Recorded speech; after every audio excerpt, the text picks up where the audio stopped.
ये इतिहास है उस वैदिक सनातन धर्म का। युग युगांतर से जीवित ये कहानी है उन महान ऋषियों मुनियों और महापुरुषों की। ये सामर्थ्य है देवताओं के महान अस्त्र शस्त्रों का, जिनके चलने से कभी भूकंप तक आ जाते थे, इस धरती पर उल्का पिंड तक गिरने लगते थे। प्रिय दर्शकों, आप लोग उन्हीं गैलेक्सियों को ब्रह्मांड में यहाँ से देख सकते हैं जिनका लाइट यहाँ पर आता हो, भले ही वो करोड़ों सालों बाद आता हो, लेकिन जब उसका लाइट यहाँ तक आएगा उस गैलेक्सी का, तभी आप उस गैलेक्सी को देख सकते हैं।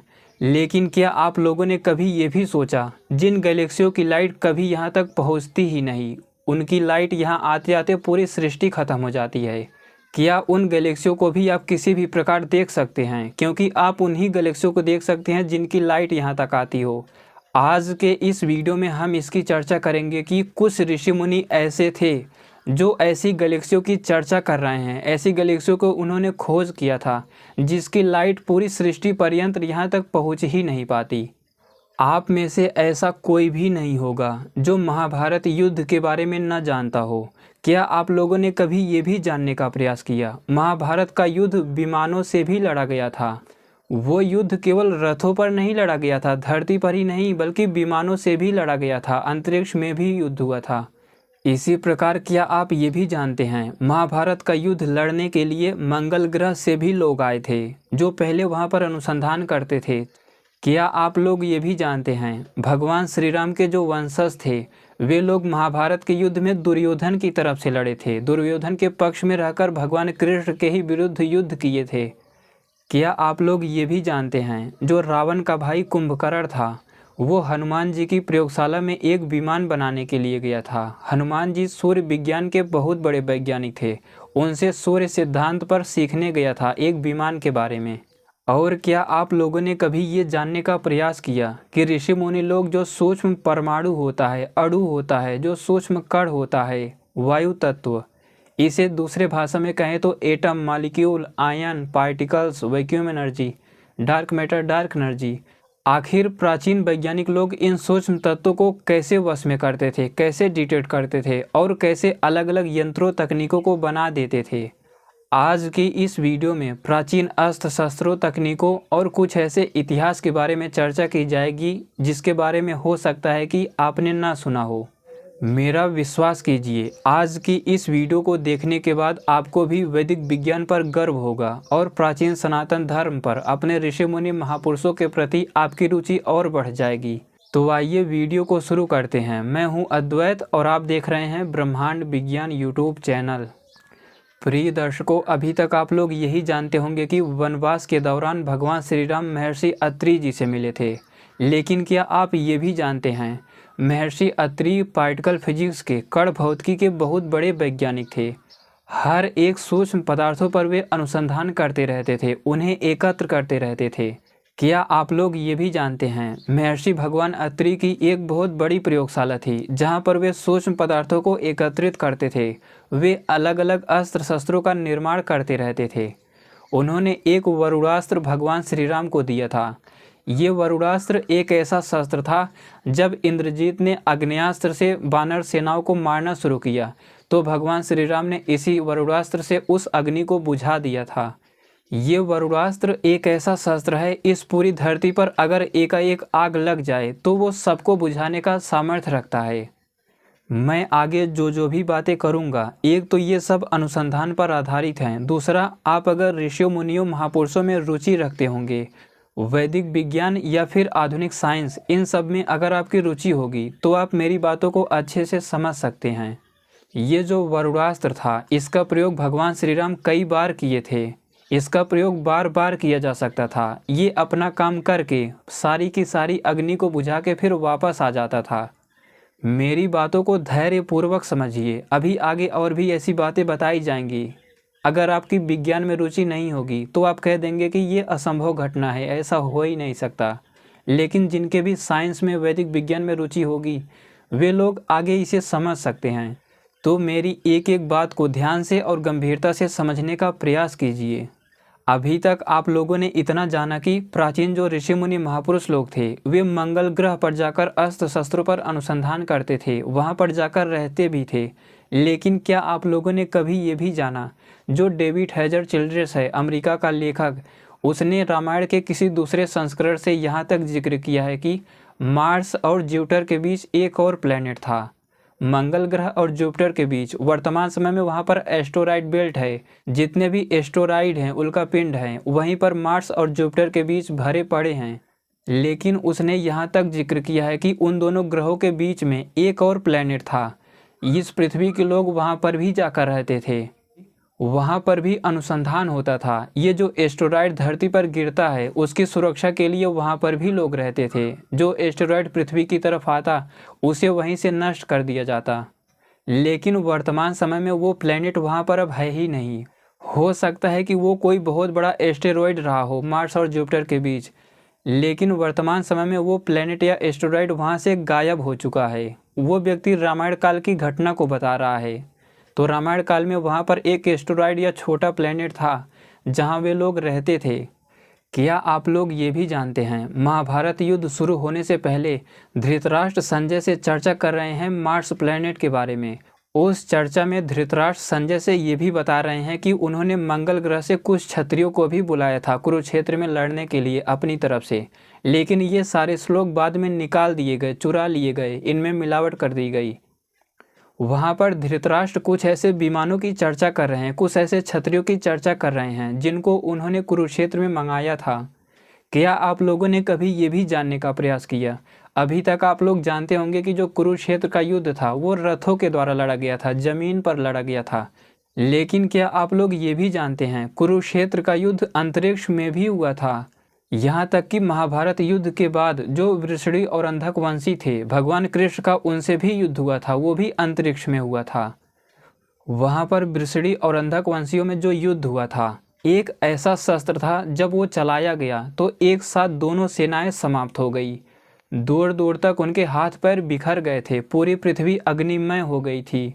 तो जो महाभारत का युद्ध था वो आसमान में भी लड़ा गया था। यहाँ तक कि भगवान श्री कृष्ण ने एक ऐसी रेखा बना दिया था पूरे युद्ध भूमि के बाहर तक, ऊपर कई किलोमीटर तक, जो हानिकारक रेडिएशन थे उस रेखा के बाहर जा ही नहीं पाए। वहीं पर सारे रेडिएशन को वो रेखा, वो सोमकृति रेखा समाप्त कर देती थी। अभी तक आप लोग यही जानते होंगे कि महाभारत के युद्ध में कुरुओं के पास 18 अक्षौहिणी सेना थी, पांडवों के पास 11 अक्षौहिणी सेना थी। दोनों का आपस में बहुत भयानक युद्ध हुआ था। लेकिन क्या आप लोग ये भी जानते हैं, कई शहर वहाँ पर बर्बाद हो गए थे। कुरुक्षेत्र भूमि के आसपास कई नगर थे, कई बड़े बड़े शहर थे जो धूल में मिल गए, आज तक उनका कुछ पता ही नहीं चला। वो महाभारत का युद्ध इतना भयानक था। महाभारत युद्ध के बारे में मुझे लगता है कि अनुसंधान होना चाहिए। वहाँ पर बहुत बड़ी हानि हुई थी। उसी युद्ध की देन है कि सनातन धर्म पूरी तरह बिखर गया। जितने भी अस्त्र शस्त्र तकनीकें थी, बड़े बड़े वैज्ञानिक थे, योगी थे, वे लोग सभी मारे गए थे उस युद्ध में। महाभारत युद्ध के बाद जो अंधक और वृषणी वंशियों में आपस में युद्ध हुआ था, वहाँ पर सब कुछ समाप्त हो गया था। उनके नाखून, बाल, सब कुछ इधर उधर बिखरे पड़े थे, कोई पहचानने में ही नहीं आ रहा था। ऐसी स्थिति थी। रामायण और महाभारत काल में जो युद्ध हुआ था उसमें केवल अस्त्र शस्त्र या विमानों का ही प्रयोग नहीं किया गया था, बल्कि एटम बम का भी प्रयोग हुआ था। ये जो वर्तमान समय में एटम बम है, आप लोग सुनते होंगे कि एटम बम अगर फोड़ दिया जाए तो पूरी की पूरी पृथ्वी नष्ट हो जाएगी। तो वहाँ पर एटम बम का भी प्रयोग किया गया था। वास्तव में एटम बम ब्रह्मास्त्र का एक स्थूल रूप है, एक अनडेवलप्ड फॉर्म है। जब आप एटम बम को इतना विकसित कर ले जाएंगे कि उसे फोड़ने से पूरी पृथ्वी नष्ट हो जाएगी, या फिर उस एटम बम को चलाने के बाद फिर इच्छा के अनुसार उसे वापस भी ले लेंगे, अगर ये सारी प्रक्रियाएं आप कर पाते हैं तो यही ब्रह्मास्त्र है। तो रामायण और महाभारत के युद्ध में एटम बम का भी प्रयोग किया गया था, हाइड्रोजन बम का भी प्रयोग किया गया था।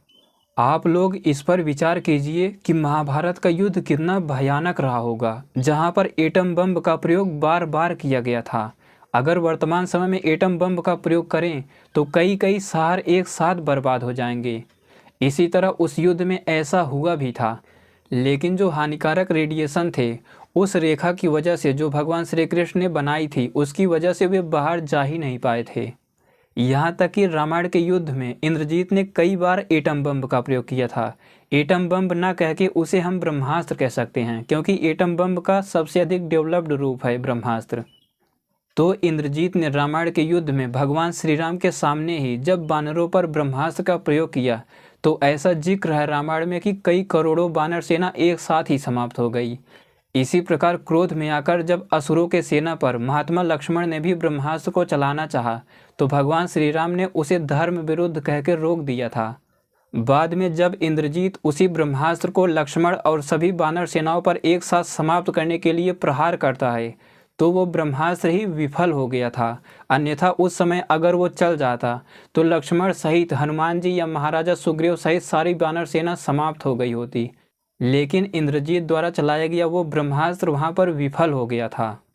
वो ब्रह्मास्त्र एक ऐसा शस्त्र था जो सूक्ष्म पार्टिकल को, सूक्ष्म कणों को इकट्ठा करके बनाया गया था।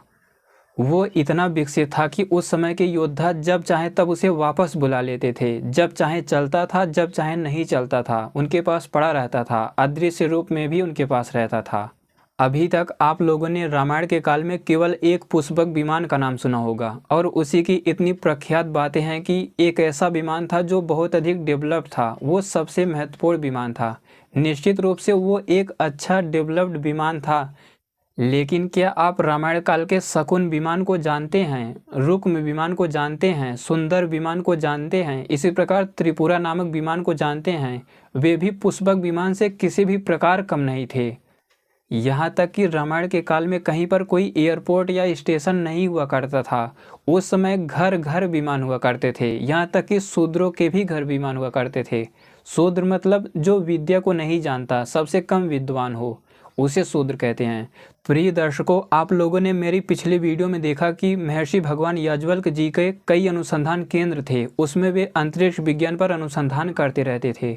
लेकिन क्या आप लोग ये भी जानते हैं, महर्षि भगवान याज्ञवल्क्य जी जब अपने शिष्यों से अंतरिक्ष में गैलेक्सियों की चर्चा कर रहे हैं, दूरदर्शी में उन्हें उन गैलेक्सियों को दिखा रहे हैं, तो वहाँ पर उन शिष्यों को, उन ब्रह्मचारियों को, उन वैज्ञानिकों को उन्होंने 672 गैलेक्सियों को दिखाया।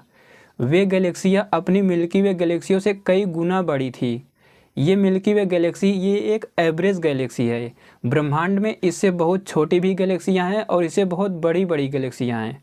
तो उनमें से 672 गैलेक्सियों को अपने दूरदर्शी से महर्षि भगवान याज्ञवल्क्य जी ने उन वैज्ञानिकों को दिखाया, उन ब्रह्मचारियों को दिखाया। ठीक उसी समय जब 672 गैलेक्सियों के बारे में वहाँ पर उपस्थित वैज्ञानिकों को महर्षि भगवान याज्ञवल्क्य जी ने बताया, उसके बाद बैठकर वहीं पर वे उन गैलेक्सियों के भी बारे में बता रहे हैं जो अभी तक किसी ने देखी ही नहीं। वे गैलेक्सियाँ इस ब्रह्मांड में इतनी दूरी पर हैं कि अगर आप उन्हें देखना चाहें तो कभी नहीं देख सकते, क्योंकि अभी तक वैज्ञानिकों ने जितनी भी गैलेक्सियों को देखा है, जब वहाँ उस गैलेक्सी की लाइट यहाँ पर पहुँचती है तभी देख पाते हैं। लेकिन महर्षि भगवान याज्ञवल्क्य जी ऐसे अनेक गैलेक्सियों के बारे में वहाँ पर चर्चा कर रहे हैं, उनके बारे में बता रहे हैं उन वैज्ञानिकों को जिनका प्रकाश कभी यहाँ तक आया ही नहीं, यानी उन्हें कभी नहीं देखा जा सकता। महर्षि याज्ञवल्क्य जी उन वैज्ञानिकों से बता रहे हैं कि जब तक उन गैलेक्सियों का प्रकाश यहाँ आएगा तब तक पूरी सृष्टि ही समाप्त हो जाएगी, महाप्रलय में बदल जाएगी, यानी वे गैलेक्सियाँ भी समाप्त हो जाएंगी। इसी से आप समझ सकते हैं कि वे प्राचीन वैज्ञानिक ऋषि मुनि महापुरुष लोग कितने विकसित थे, कितने डेवलप थे। अभी तक आज के वैज्ञानिक किसी भी पदार्थ को, गैलेक्सी या ग्रह तारों को देखने के लिए लाइट का ही प्रयोग करते हैं, लाइट का ही यूज़ करते हैं, लाइट के द्वारा ही देख पाते हैं। लेकिन आप खुद ही सोचिए, जो गैलेक्सियाँ यहाँ से बहुत अधिक दूरी पर हैं, जिनका लाइट यहाँ तक कभी पहुँच ही नहीं सकता, वहाँ तक वे कैसे देखेंगे? मेरी जानकारी में तो अभी ऐसा कोई ग्रह तारा या गैलेक्सी नहीं है जिसे वैज्ञानिकों ने खोजा हो और उसका लाइट यहाँ तक ना पहुँचा हो। ऐसा संभव ही नहीं है, लेकिन वैदिक विज्ञान इसे संभव बनाता है। वर्तमान समय में जितने भी विमान हैं या फिर रॉकेट हैं, अंतरिक्षयान हैं, अगर आप उन्हें धरती पर कहीं रख दें तो वे लगभग अधिक से अधिक 100 साल तक वहाँ पड़े रहेंगे, उसके बाद मिट्टी में बदल जाएंगे। लेकिन क्या आप लोग जानते हैं, ऋषि मुनि लोग सूक्ष्म पार्टिकल को, मालिक्यूल को, आयन एटम को वश में करके उन्हें एकत्रित करके जितने भी पार्टिकल हैं या फिर वैक्यूम एनर्जी तक, वायु तत्व तक के पदार्थों को इकट्ठा करते थे और उनकी लाइफ करोड़ों साल होती थी, लाखों साल होती थी। उनके जो अंतरिक्ष स्पेस स्टेशन थे वे लाखों सालों तक अंतरिक्ष में घूमते रहते थे। उन्हें केवल वही नष्ट कर सकते थे। यहाँ तक कि इन सूक्ष्म पदार्थों को अगर वश में करके कोई अंतरिक्ष यान बनाया जाएगा तो वो यान अदृश्य होकर भी अंतरिक्ष में गमन करते थे। जो लाइट होता है रिफ्लेक्ट होकर उससे वापस ही नहीं आती थी। ऐसे ऐसे भी यान थे प्राचीन लोगों के। ऐसा तभी संभव हो सकता है, फोटान की लाइट तभी रिफ्लेक्ट नहीं होगी उस यान में जब उससे सूक्ष्म कोई पदार्थ हो, या फिर उसे वो लाइट एब्जॉर्ब कर ले जाए फिर रिफ्लेक्ट ही ना करे। तो उन सूक्ष्म पदार्थों को इकट्ठा करके अपने महान पूर्वजों, ऋषियों, मुनियों, महापुरुषों ने ऐसे ऐसे भी विमान बनाया था। अभी तक आप लोग यही जानते होंगे, धरती के अंदर जो भी खनिज पदार्थ पाए जाते हैं, स्वर्ण हो गया, हीरा हो गया या फिर पेट्रोल आदि हो गया, इन पदार्थों का उपयोग करने के लिए, इन्हें धरती के अंदर से प्राप्त करने के लिए वैज्ञानिक लोग अलग अलग तकनीकों का प्रयोग करते हैं। वहाँ पर खुदाई की जाती है।